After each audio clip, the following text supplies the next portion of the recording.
Welcome to the Salmon Runs YouTube. Enjoy the video. You begin with pairing and basic readiness. Make sure the case is charged and your phone has Bluetooth on. Open the case and tap the pairing animation. This establishes the connection. Once paired, go to Settings Bluetooth, tap the AirPods info icon, and verify they appear as connected. This step lets you access controls and settings.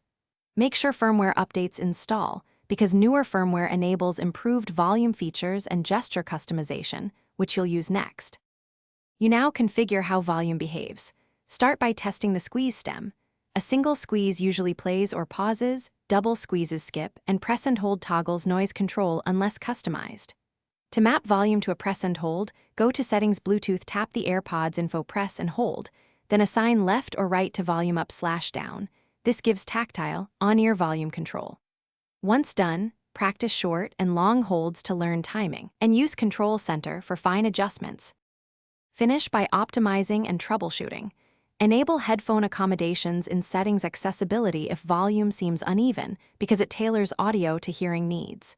If volume or gesture responses lag, put AirPods in the case, close it for 30 seconds, then reopen.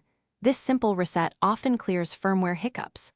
Make sure to test volume mapping again. If problems persist, forget the device in Bluetooth settings and repair. That full reset resolves persistent pairing. Thanks for watching. Consider subscribing if we helped you.